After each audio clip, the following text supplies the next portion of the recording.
What's up, people? It's your girl Adeola. Yes, happy Independence Day, my Nigerian people. Yes, so Niger is now 54. What?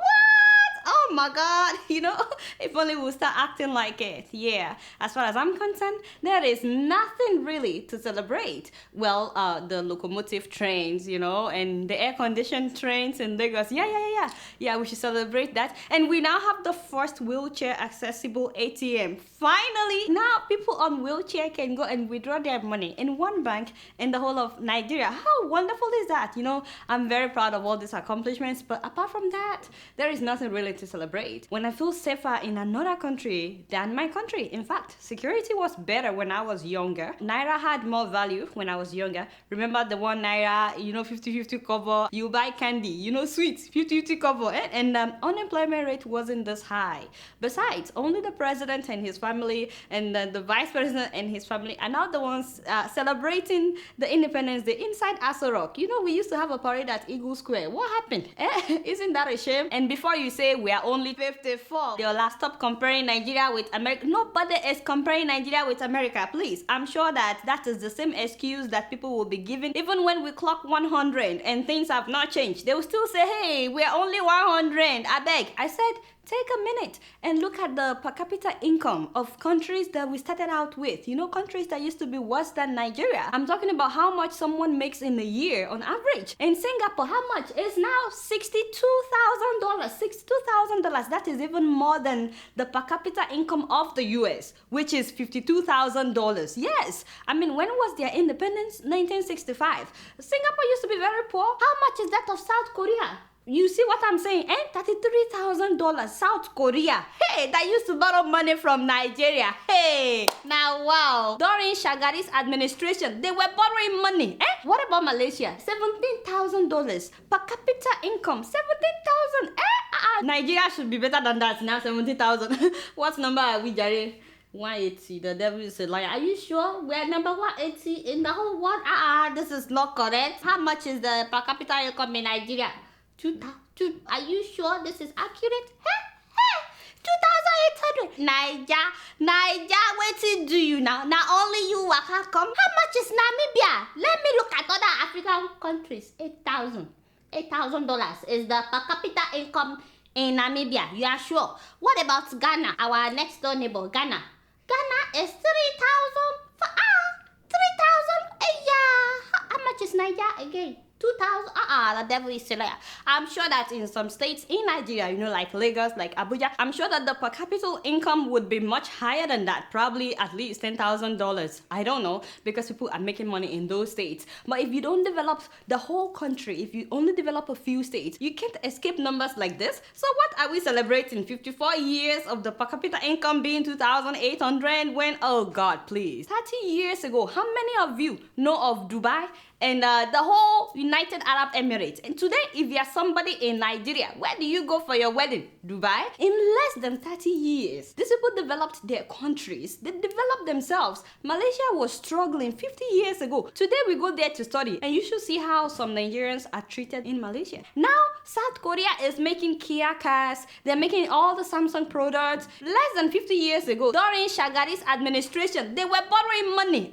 Indians used to take any job they could find in Nigeria just so they can make some naira and send it back home, because naira's value was much stronger than their own currency. Today, where do we go for all our medical treatment? India, especially if you have cancer. And if you want your child to graduate from the university in 4 years, where do you send them to go to school? Ghana. Don't even get me started, I beg, because Ghana is now about to start exporting electricity into Nigeria. That's in case you've not heard. So what are we celebrating? When armed robbers can just enter your house anytime and no police will show up to save you. If you're going from Ibadan to Lagos, my people, you know how hard you will pray before you get on that road? By the way, you guys heard that Abubakar Shekau, the leader of Boko Haram, has released another video that he's alive. Maybe he recorded the video before he was killed. I don't know. But it's kind of hard to trust the military at the same time because, they've been giving us conflicting stories. Anyway, you guys know that I will never, ever, ever paint Mr. President bad. What's up, my oga? Yes, especially as we are celebrating 54 years of independence. If anything, you guys are my witnesses that I'm always defending him on my show, eh? But this last week, Uncle Jonah has made it really hard for me to do my job. Really, really hard. How can you alone drop 2 bombs in 1 week? First of all, he said that he reduced poverty level in Nigeria by 50%. I was like, what? Oh my God. If you must say something, my oga, no, don't make this kind of mistake. Seriously, who is advising this man? And where do you get your data and your numbers from? Where? And there is no Nigerian media that took it upon itself to call out Mr. President for lying. I mean, for exaggerating. Because, you know, I can never say that he lied. What happened? If really he reduced poverty by 50%, haba, it will be visible now. At least all these teachers that are riding a bicycle and Okada, they will have their own cars by now. Even if it's not brand new, they will have Tokumbo. You get what I'm saying? Parents will be able to afford the school fees of their children at OOU. You know, they've been protesting. A lot of students have left the school because the parents can no longer afford to send their children there.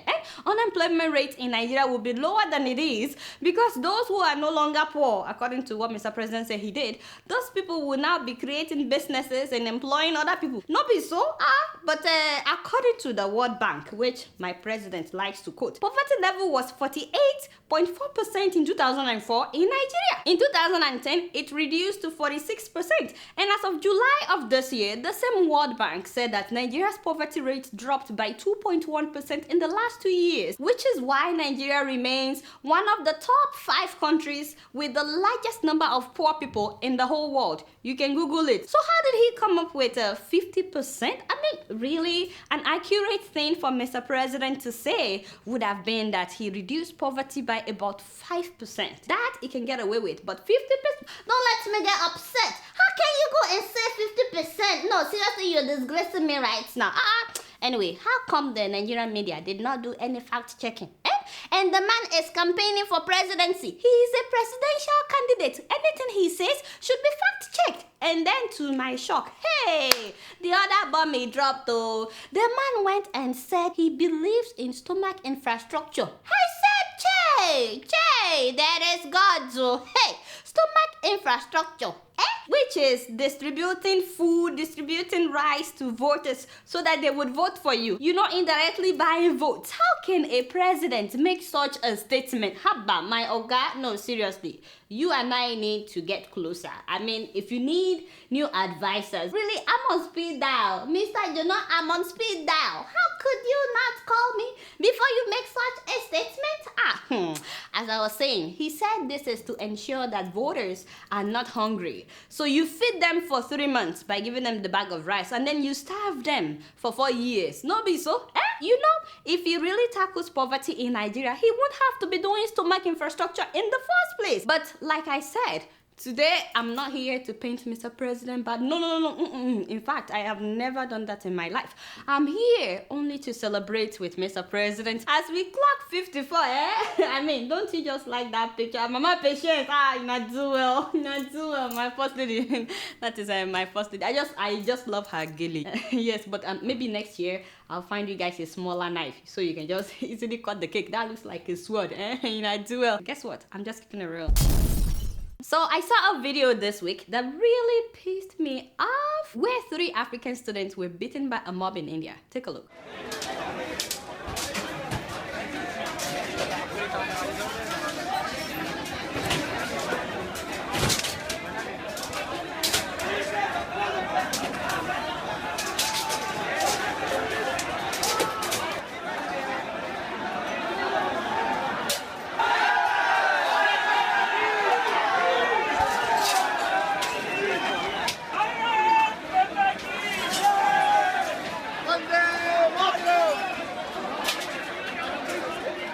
Can you imagine? See how we've become the punching bag of the whole world? I was really pissed off. I mean, I'm still pissed off. I'm sure that you guys saw the police going back and forth, not really protecting those guys. And if you're wondering what the people were chanting, it means victory for Mother India. So that's like saying that we don't want immigrants, you know, we are fighting for India. Does that make sense? See, this happened in a train station. The person that uploaded the video on YouTube said that the guys were misbehaving with female passengers. What does that mean? Misbehaving with raped. Really? Exactly what does that mean? Maybe he's trying to accuse them of sexual harassment, as some papers did. But I'm like, if they're trying to assault women, they will do that in a train where it's possible that they are probably the only black people. That doesn't make sense. If you're trying to assault a woman, you would go and do it in the public, in the train. Really? Another major news website in India trying to explain what happened said that due to some rush, there was some pushing around. Wait.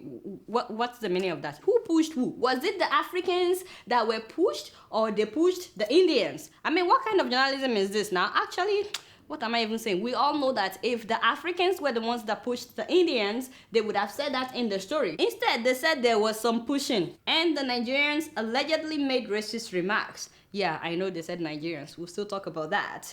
This apparently angered a group of people who pushed the Nigerians out of the train and started beating them. Aha, I see. Do you see conflicting reports of the same story? But you know, the best part is that as soon as the story happened, all the media in India were reporting that Nigerian students. Meanwhile, two of the guys are from Gabon and the third guy is from Burkina Faso. I found that pathetic that so many of the media in India would just assume that they're Nigerian. I get it that 1 out of every 4 African is Nigerian. Yeah, but you can't just assume that everybody you see that is black-skinned is Nigerian. And are you telling me that they beat up these guys just because they thought they are Nigerians? Is that how much Nigerians are hated in India?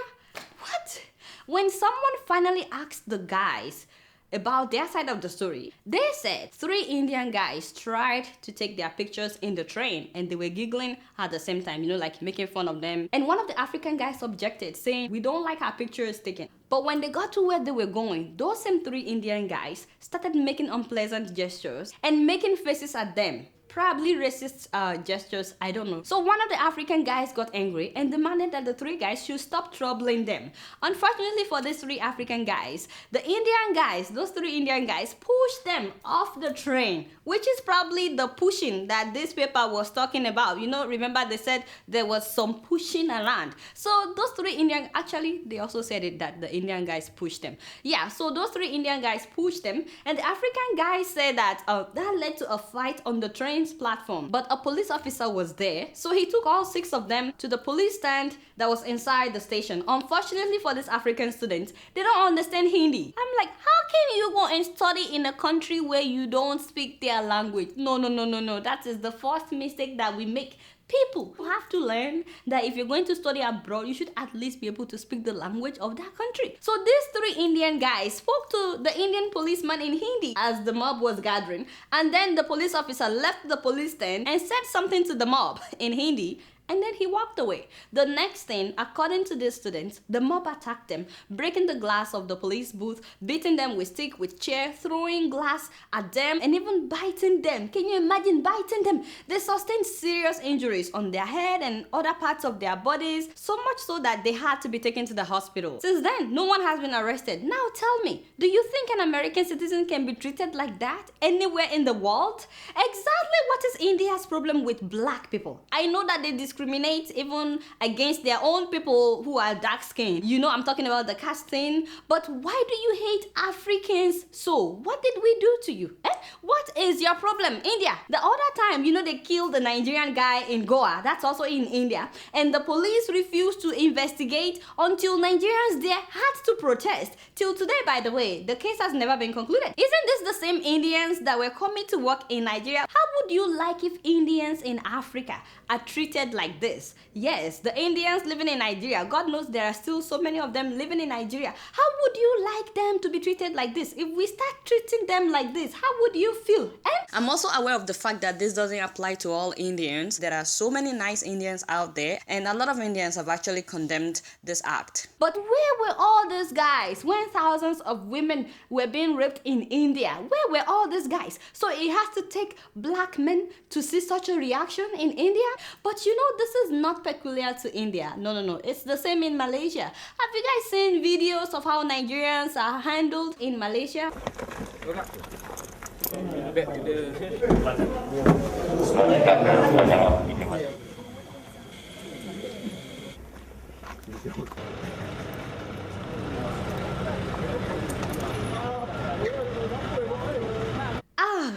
Yeah, that's exactly what I'm talking about. I honestly don't blame India or Malaysia though. In fact, this will continue as long as we don't value our own citizens. As long as our government doesn't treat us with respect, please don't expect foreigners to treat us with respect because they know that our government will not defend us. Our government will not fight for us. I hope that Gabon and Burkina Faso will do something about this, but don't be surprised if they don't. Some African leaders treat their citizens worse than this. Some African policemen harass their own citizens worse than this, which is why outsiders can do this and get away with it. And not just that, look at how Africans are being treated by other Africans. I mean, remember how the Gambian president Yahya Jammeh killed about 40 Ghanaians few years ago? I mean, even though the case was reported to ECOWAS till today, no arrest has been made about that. South Africans recently were harassing Nigerian business owners, beating them, vandalizing their stores, and don't forget those South African policemen the other time that beat up and killed a Mozambican taxi driver in broad daylight because he parked by the roadside. These are Africans mistreating Africans.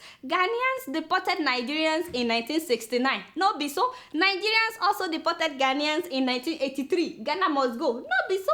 And when we live abroad, our embassies abroad could care less about us. Why won't India treat us like this? Why won't Malaysia treat us like this? And there are so many Africans that still have this white supremacy mentality. Please, I'm begging you. When will you wake up and realize they are not better than you?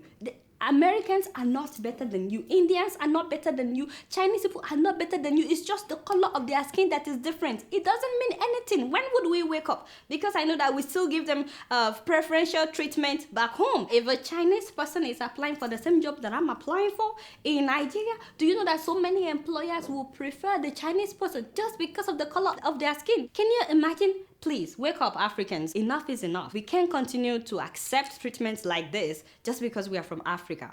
I'm so upset. Guess what? I'm just keeping it real. See, there are some leaders in Africa that even if you want to ignore their stupidity, they will always find a way to put themselves in the news. Can you guys imagine that Gambian dictator Yahya Jammeh? I actually think that the guy likes controversy, or maybe that's his way of getting attention. Can you believe that he announced last week that now he can cure Ebola? I'm like, oh, watch out. Like, really? Must you always open that your big mouth? Jammeh, really? When will you understand that you're actually speaking to educated, intelligent people? We're not stupid. Gambians are not stupid, man. First, you said you could cure hypertension, diabetes, barrenness, HIV/AIDS. Till today, no one has seen anybody healed by this man. But we see him serving concussion to women in his living room.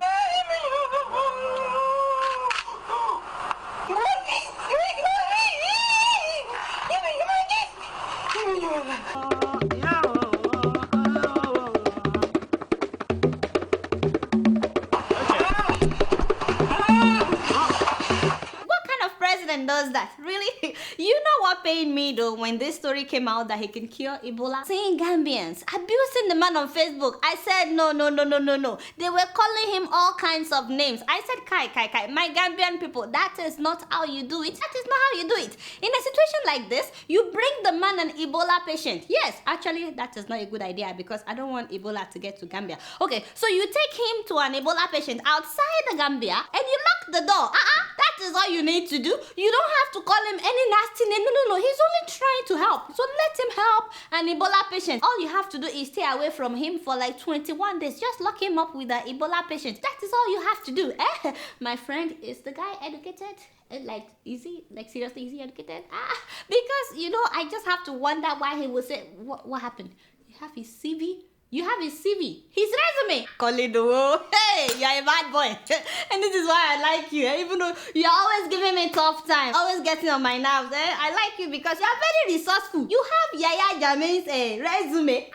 Hey, no be small thing. How many pages is this? The devil is a liar. 6 pages. 6 pages. Wait a minute. His Excellency Sheikh, Professor, Alhaji, Doctor.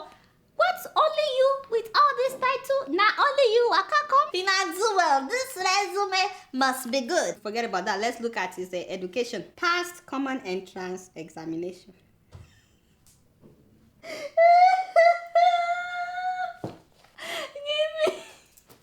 Please give me 1 minute. Common entrance. That's a primary 6 exam. Passed General Certificate Examination. GC. Oh, please. Got O-level credits in Geography, English, French, and passes in Chemistry and Oral English. Oh my god. Okay. Let's keep going. Did he go to college? That is what I want to know. Apparently not, because the next thing I'm seeing here is the military career.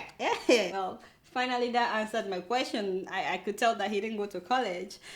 Wait, promoted to cadet, promoted to sergeant, promoted to lieutenant. Oh my god, do you have to list all this? Wait, he's got so many honors, so many awards. He got one award from Gaddafi. What? That is special. Awarded World Lifetime Achievements Award by the American Biographical Institute. Wait a minute. I know the American Biographical Institute in North Carolina. They are scammers. They always come up with all kinds of awards, Man of the Year, Woman of the Year, and they would charge people $500 each. Really? They gave him an award? Wait, how many did they give him? Oh my god. World Lifetime Achievement, Record for Exceptional Performance, Millennium Medal of Honor, Gold Record of Achievement, Man of the Year. That's like 5 different awards from one organization. That's $2,500, right? Of course you can afford it. Really, if your resume says that you've been awarded 5 different awards by one single organization, I would be suspicious. Oh, wait a minute. They actually appointed him the Deputy Governor of the American Biographical Institute Research Association. That makes sense. The cuckoo made him their deputy governor. I mean, after about 5 different awards, what else? Does the man have any special skills? Let's take a look. Oh yes, he does. Possesses extensive knowledge in traditional herbal therapy, especially in the treatment of asthma and epilepsy. Really? Wow, he actually put that on his resume. Talk about skills, people. See, that's what I'm talking about. These are real skills. I hope they will take it down after this episode airs. If you want to check it out by yourself, this is on the Gambian state website. What about hobbies? Does he have any hobbies? Oh yes, he has some hobbies. Playing tennis. Jammeh plays tennis. How come I have never seen pictures of him? Really? Hunting in the forest. Now we are talking. I completely believe that. Reading, correspondence, really? Driving and riding motorcycles. Wow, these are his hobbies. Browsing the internet.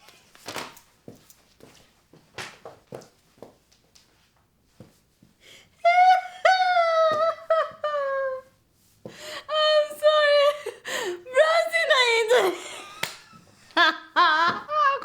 You want to kill somebody, browsing the internet. Why did you take that out before giving me the resume now? Watching music movies. What is that? I guess he's trying to say watching music videos. I'm done. Animal rearing and keenly following world events. The guy is current. That is what he's trying to say. So for those of you that make fun of him on the internet, see your life now. You know what? Maybe he should also get on pinging. Like this guy. From Yoruba area of Nigeria, I'm searching for a young lady, preferable yellow in color, somebody that is sharing the same hobbies with me. My hobbies is watching ball, catching fun, fearing God, going to night vigil. Contact me on WhatsApp, Facebook. I'm also on pinging. I'm also on pinging. Oh my God. My hobbies is watching ball, catching fun, fearing God, going to night vigil. Contact me on WhatsApp, Facebook. I'm also on pinging. Really? Why do you have to repeat that? But seriously, Jammeh, if I were you with this kind of resume, I would be really gentle. I don't think I will be announcing to the world that I can cure Ebola. Don't even talk about curing headache. At least until you can get somebody to work on your CV, your resume. Please. Now do it, my brother. Just, go and sit down somewhere. I really pray that they won't take down this CV. In case you guys want to see it by yourself, there are so many things that I left out. You can go and find it on the internet. Just go on the Gambian state website. But really, Gambians, it's not good. Please help Mr. President to find somebody to work on his resume. Guess what? I'm just giving it real. By the way, Ebola has made it to the US, so very, very sad. I know, so pray for all of us. You get what I'm saying? You know, somebody said to me, Adeola, hopefully now the US can learn a lesson or two from Nigeria during this difficult time. It's very sad, very, very sad. Another person said to me that maybe we should start doing fundraising for America, you know, collecting donations for them. That we should also send them some of our doctors, and that now they should ban Americans from traveling to Africa at this crucial time. I said, people now.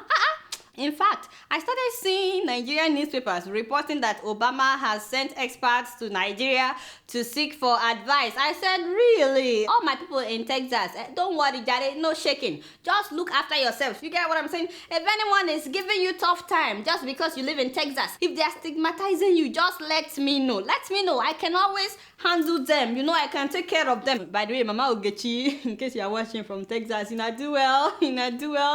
But about that, my visit at the end of this month, I think we would have to wait for some time. Something came up, you know, I've been wanting to call you, but in case you're watching this show, something came up. I may not be able to come to Texas at the end of this month as we planned, but you know, in about 3 months time, yes, I should be able to come. Make you no vex, I'm still coming. We'll work something out. Anyway, I saw this video of a Liberian lady, 22-year-old lady, who saved her family from Ebola.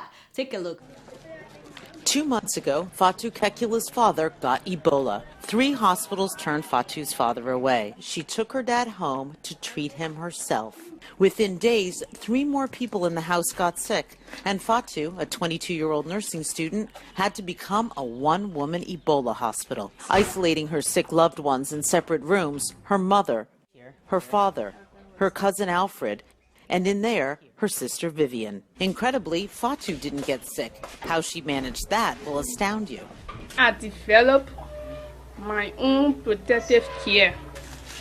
I bought black plastic bag, plastic jacket, glove, rain boot, long trousers, hair cover, mask to my nose, everything. So this is it.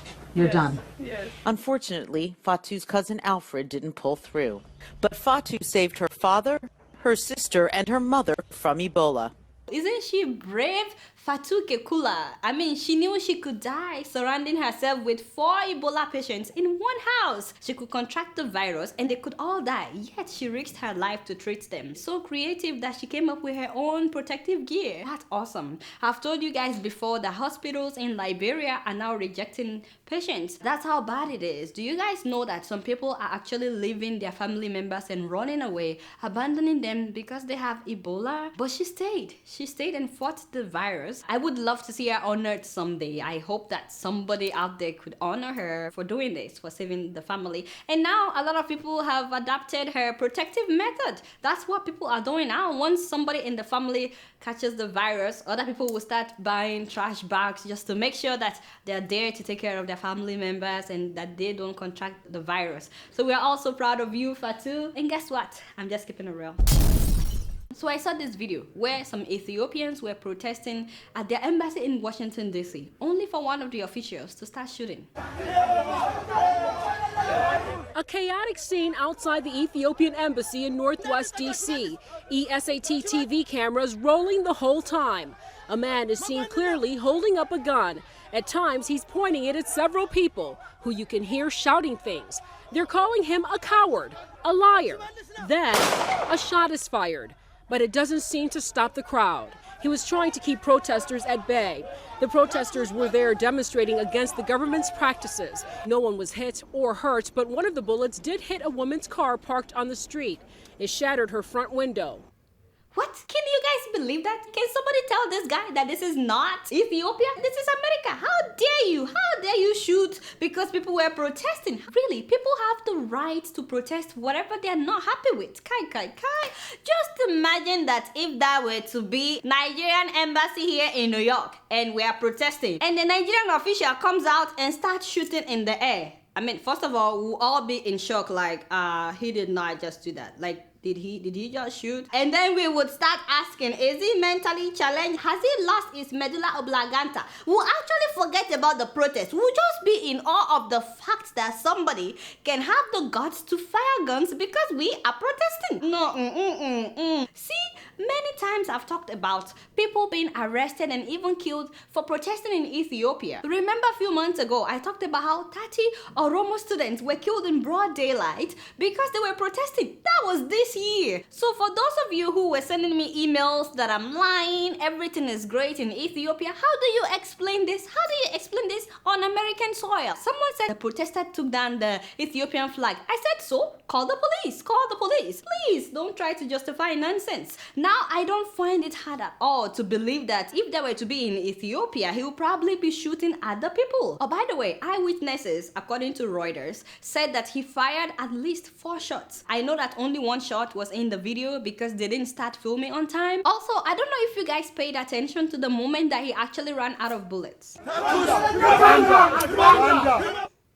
Yeah, did you hear the click? Play it again. Yeah, he actually shot while pointing at the guy in front of him. So if his bullet had not finished at that particular time, that man standing in front of him could have been hit. That was when he realized that his bullet had finished, which was why he ran inside. Just imagine that. So please, my people, be careful when you are protesting, because as you can see, some people don't always remember to take their medicine. You get what? Yeah, before they get out of their house. You know how outraged I was when I read that the guy has diplomatic immunity? I was like, oh my god, like, seriously? So because of that, they did not arrest him. I was like, whoa, America. See why I say America is part of the problem? If you let people like this walk away just because of some immunity, Kai. No, this is not fair. This is not fair. Somebody is about to shoot a human being and you say diplomatic immunity. But you guys know that I don't know much. Guess what? I'm just keeping it real. Oh, before I forget, I want to wish all my Muslim viewers happy Salah, Baraka de Salah, Ecuador. Alright, y'all, it's been real, and I'm keeping it real right up in here. Until next week, I'm gonna see y'all later. Peace out.